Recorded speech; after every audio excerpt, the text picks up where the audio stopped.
demikian, Kutalacaya dan anak buahnya kehilangan kekuatan dan menyerah kalah kepada Sunan Bonang. Di hadapan Kutalacaya, Sunan Bonang berucap, "Hei Kutalacaya, saksikanlah bahwa tempat kau menghadangku dengan menyamar menjadi Kiai Combre, di masa depan saya beri nama Dusun Combre." Akhirnya Sunan Bonang berhasil menaklukkan sebagian besar penganut agama Birawa Tantra dengan merubah ritual upacara mengorbankan manusia. Ya. Sakit ya ini? Enggak ya. Oke. Panggilannya siapa sayang? Muhammad Alvan Nasrullah, panggil saja aku Alvan. Oh, panggil saja aku Alvan. Oke, Alvan. Ya. Alvan, kisah dakwah Sunan Bonang. Karena sudah sering berlatih. Oh, karena sudah sering berlatih. Yang lain-lainnya, cerita yang lain-lainnya belum pernah berlatih. Belum. Oh, belum. Oke. Baru ini berlatih gitu. Tapi yang milih cerita ini siapa yang milih cerita ini? Bapak. Bapak. Oke. Dikasih tahu Bapak enggak? Ini aja, cerita ini aja gitu. Atau ya gitu. Bapak bilangnya bagaimana? Oke. Kira kalau dari sudah dibacakan cerita Sunan Bonang ini ya, kalau menurut Alvan gitu ya, apa sih pesan yang disampaikan, yang pengen disampaikan biar teman-teman ngapain sih harus baca cerita Sunan Bonang? Karena Sunan Bonang ditugaskan untuk menyebarkan agama Islam di Kediri karena Kediri masih beragama Hindu. Oke, begitu. Karena itu ya. Oke, terima kasih. Nah, kalau Alvan sendiri senang baca buku? Iya. Iya. Buku apa saja? Ingat tak? Ada apa? 25 Nabi Rasul. Dari Sunan Bonang hingga NU Prambon. Baca Dibangkitkan dari kubur. Waduh, apa lagi? Pengantar tidur. Waduh, iya. Dalam satu hari membaca buku berapa menit? 1 jam. 1 jam, wih, luar biasa. Luar biasa. Oke, di sekolah ada wajib baca enggak? Saya disuruh latihan sama Bu Umi. Bumi mana Bumi? Tahu? Wah, Bumi matur suwun luar biasa. Ayo Dek, disuruh latihan gimana? Gak ada yang masih salah, ada yang benar. Oke, ya. Karena membaca itu, ilmu itu sangat berpengaruh dalam bercerita. Nah, salah satunya didapat dari membaca. Oke. Saya ada banyak. Mohon maaf Bapak Dewan Juri karena waktunya sudah selesai. Terima kasih. Iya. Sama-sama.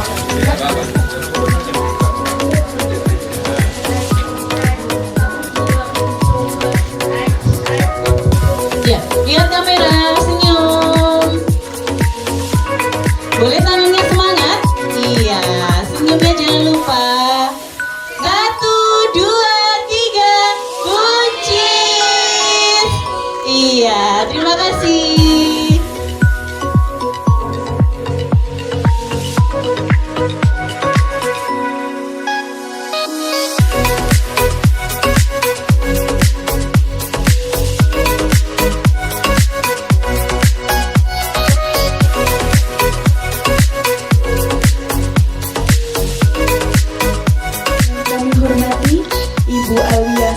Sekretaris Dinas Kearsipan dan Perpustakaan Kabupaten Nganjuk, Ibu Fitri selaku Kepala Bidang Kearsipan dan Perpustakaan Kabupaten Nganjuk, Bapak Ibu Dewan Juri pada lomba bertutur hari ini, yang pertama Ibu Kartikanita Widyasari, Bapak Bambang Prakoso, dan Bapak Bandaralam, serta para kepala sekolah maupun guru pendamping SD dan MI se-Kabupaten Nganjuk. Dan yang kami cintai, para peserta lomba bertutur SD MI se-Kabupaten Nganjuk pada hari ini. Puji syukur kita panjatkan kehadirat Tuhan Yang Maha Esa, karena atas rahmatnya hari ini kita dapat berkumpul dalam acara lomba bertutur tingkat SD MI se-Kabupaten Nganjuk tahun 2025 yang diselenggarakan dalam rangka memperingati HUT Nganjuk yang ke-1088. Dalam Perpustakaan Nganjuk serta hadirin sekalian, pada kesempatan kali ini saya, Alessa Azra Kaila, akan menyampaikan sebuah legenda rakyat yang berjudul Sanak Pogalan. Cerita ini diambil dari buku Legenda Sanak Pogalan yang ditulis oleh Bapak Sukadi SPD, MMPD pada tahun 2018. Legenda Sanak Pogalan adalah cerita rakyat yang berasal dari Nganjuk, tepatnya di Dusun Pogalan, Desa Sedangkumen, Kecamatan Brebek. Namun, ia tidak merasa sakit sama sekali karena Samidin terkenal mempunyai kesaktian. Puncak kenakalan Samidin adalah ketika ia menggabung Mojorejo, seorang perajin Jepang. Hal ini ia lakukan sebab Mojorejo pernah menyakiti istrinya sendiri, dan hanya Samidinlah yang mengetahui kejadian tersebut.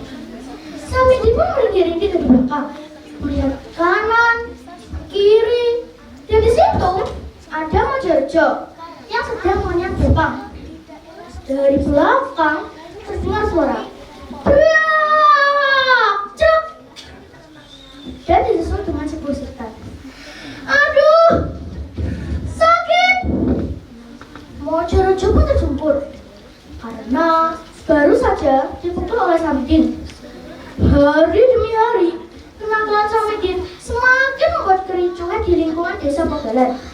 Akibatnya, Lurah Tengger memerintahkan para centengnya untuk menangkap Samidin. "Ayo, tangkap Samidin! Bawa ke hadapan saya, akan saya beri hukuman."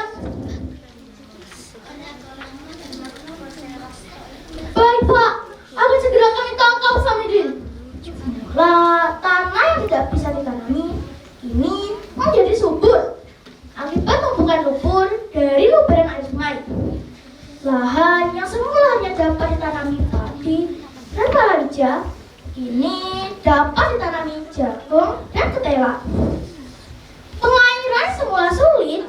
Warahmatullahi wabarakatuh. Salam literasi, anak Indonesia hebat.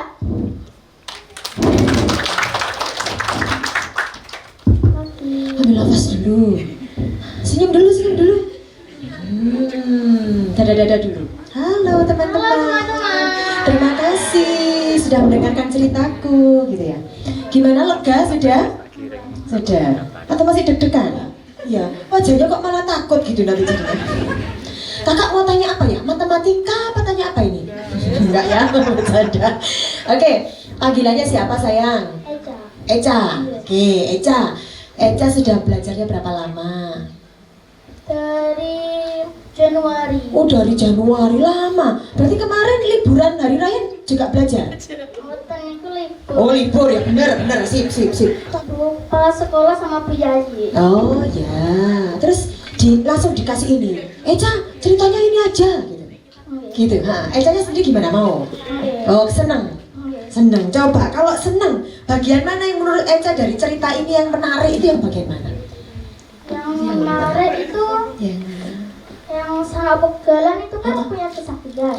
Dapat menyembuhkan orang sakit dalam sekejap. Oh gitu ya. Tidak akan pernah sopan santun lagi kepada orang lain, kata sang adik. Sang kakak bertapa di sebuah air terjun tertinggi yang dinamakan air terjun Sedudo, yang artinya sing mendudo atau melajang. Sedangkan sang adik bertapa di air terjun Singokromo, yang artinya sing ora duwe toto kromo. Sudah. Oke. Nah, sekarang di situ ada berapa tokoh kan Sahri? Ada 3 tokoh, Siapa? 4, Siapa aja? 5. Ayo, siapa aja? Yang pertama. Sang raja, Hmm. putrinya, Terus. pemilik padepokan, Terus. anak dari pemilik padepokan, kakaknya, Nah, dan adiknya. Ada 5. adik ya, ada 5 ya? Iya. Ya, ada 5. Yuk, sekarang ini apa namanya? Coba Kansa jadi ini jadi apa namanya, raja dan putri. Ya, raja dan putri ya. Oke, jadi raja dan putri. Terus gini, nanti rajanya itu menyuruh putrinya itu untuk baca buku, tapi putri nggak mau aku ya, gitu ya. Tapi nanti rajanya kasih tahu bahwa kalau kamu suka baca buku itu manfaatnya buat kamu bagus, jadi tambah pinter, banyak wacana gitu ya. Bisa? Bisa. Oke, jadi raja dan putri ya, siap, yuk. Adat waton punika dipun katulung miwah ingkang tata krama den kasti siang ratri. Assalamualaikum warahmatullahi wabarakatuh. Hai teman-teman, bagaimana kabar kalian hari ini? Sehat kan? Sehat. Dan kepada para dewan juri, salam sehat selalu. Kali ini saya akan bertutur tentang legenda Desa Sumberkepu, Kecamatan Tanjung Ano. Diceritakan bahwa Ki Kromo Dikoro bersama keluarganya sedang berkelana di hutan untuk mencari penghidupan yang lebih layak. Pak Nek, masih jauh tidak perjalanan kita. Saya sudah capek dan lelah. Ini loh Pak Nek, dari tadi si bungsu rewel terus. Kecapean mungkin Pak Nek. Tutur Nyi Kromo Dikoro. Sebentar lagi Bu Nek, semoga hutan di depan kita itu menjadi ladang rizki sekeluarga kita. Sabar ya Mbok Nek, jawab Ki Kromo Dikoro. Setelah mereka menemukan tempat yang cocok dengan keinginan keluarga tersebut, mereka langsung menebang beberapa pohon untuk dijadikan rumah. Ayo Gir, bantu Pak kita babat lahan ini biar Mbok Nek nyiapkan makan buat kita. Nggih Pak jawab putra sulung Ki Kromo Dikoro. Mereka bekerja keras, membuka lahan dengan penuh semangat dan pantang menyerah. Sementara itu, Nyi Kromo Dikoro suaranya tambah bagus. Nah, biasanya kayak 2 kali itu suaranya biasanya biasa, terus ini kok tambah bagus. Nah, jam istirahat.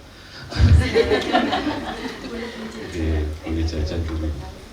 Ya, coba tadi ada Nyi Kromo Dikoro sama Ki Kromo Dikoro, ya kan? Sekarang itu coba praktekkan dialog dari kedua tokoh tersebut, tapi mengajak teman-teman ini semua untuk tetap semangat mengikuti lomba bertutur. Ya, coba diperagakan. gimana? Ya, Ki Kromo Dikoro mengajak Nyi Kromo Dikoro tadi untuk mengajak ke lomba bertutur gitu aja wis. Nah.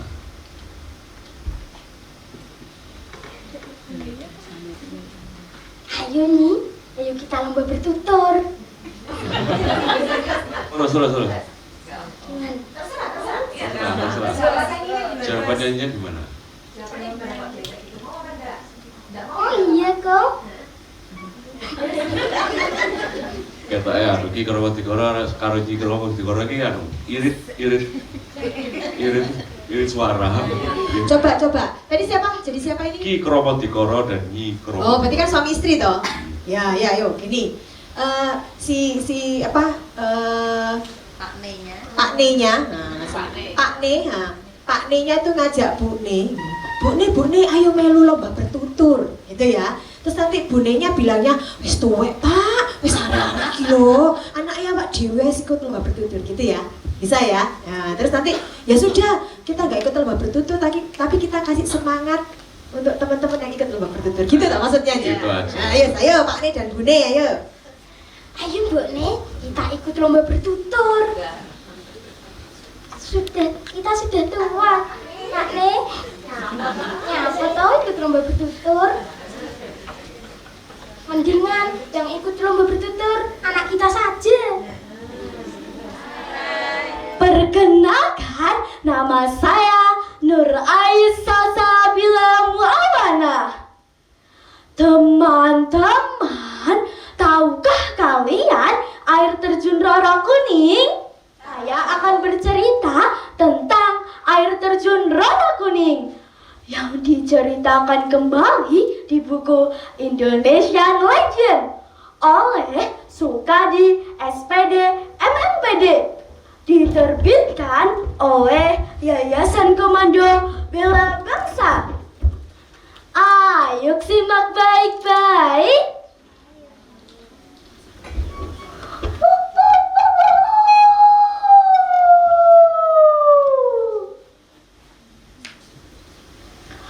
Dahulu kala di kerajaan Kediri hiduplah seorang putri yang sangat cantik dan berkulit kuning keemasan. Dia bernama Dewi Kili Suci. Akan tetapi sayangnya Dewi Kili Suci menderita penyakit yang sangat aneh di sepanjang hidupnya. Dewi Kili Suci mengeluarkan bau yang sangat busuk dari tubuhnya. Itu sebabnya tidak ada satupun pangeran yang mau melamarnya ataupun menjadikan dia seorang istri. Suatu hari, ayahnya yang bernama Raja Lembu Amilubur berkata kepada putrinya, "Putriku Kili Suci, ayah sangat bersedih dengan apa yang kamu alami selama ini. Akan lebih baik jika kamu pergi untuk mencari seorang yang bisa menyembuhkan penyakitmu." Dengan sedih, Dewi Kili Suci berkata, "Akan tetapi, di mana ayah? Di mana aku harus mencari seorang yang bisa menyembuhkan penyakit saya?" "Anakku Kili Suci, ayah yakin pasti ada seorang yang bisa menyembuhkan penyakitmu," jawab raja. Akhirnya Dewi Kili Suci memutuskan untuk pergi jauh dari kerajaan dan pergi kemanapun yang dia inginkan untuk mencari seorang yang bisa menyembuhkan penyakitnya. Pinta Mbah Krama dengan nada memelas.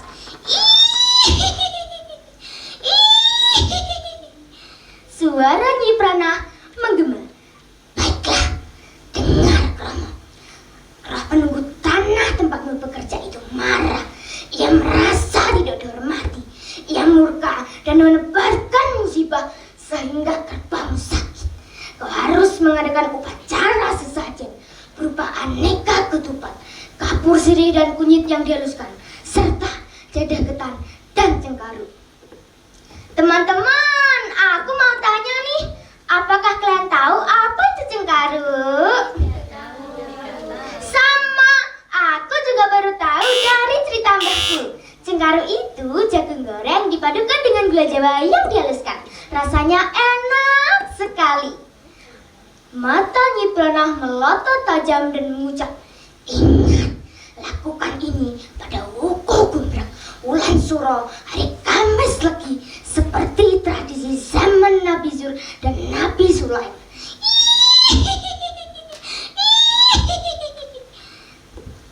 Mbah Krama pun segera menemui istrinya dan memintanya untuk menyiapkan sesajen upacara. Setelah semua siap, Mbah Krama meminta Ki Amang untuk memimpin doa dan berharap Rah Penunggu Tanah hadir. Ki Amang mengucap mantra sambil duduk bersila. Ternyata di kampung saya di Pacitan itu ada ini tadi apa namanya yang kauman namanya keduri gitu ya. Lalu ada yang mewujudkan tadi ya, biasanya sesepuh gitu. Ini hafal lancar ya, luar biasa ya. Luar biasa.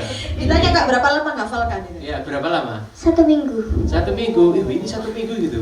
Ceritanya mengalir, jadi lancar gitu. Jadi yang melihat itu semacam ada magnetnya adik ini ya. Jadi saya hampir nggak kedip gitu ya. Jadi luar biasa gitu. Wah, oke. Deristiani. Ya. Usia berapa tau Dek? Lupa aku kemarin nanya. 11 tahun. 11 tahun, oke. Suka baca buku atau tidak? Kamu tunjukkan kamu. Suka baca buku atau tidak? Suka atau tidak?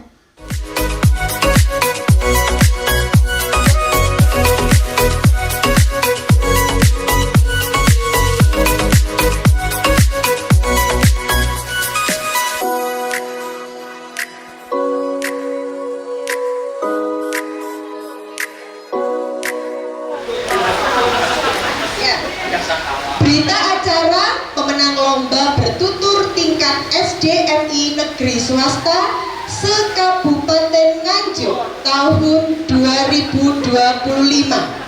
Mohon maaf jika Kak Niti salah membaca nama, ya. Juara harapan 3 diberikan kepada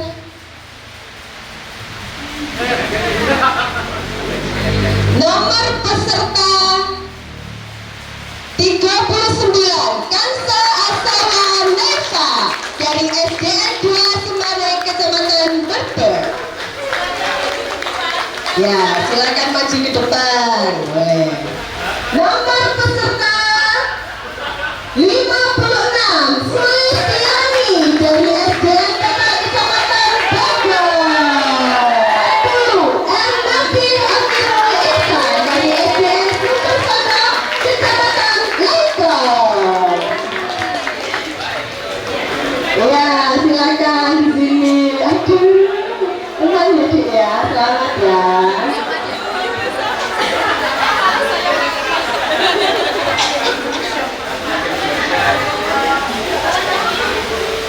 Berikutnya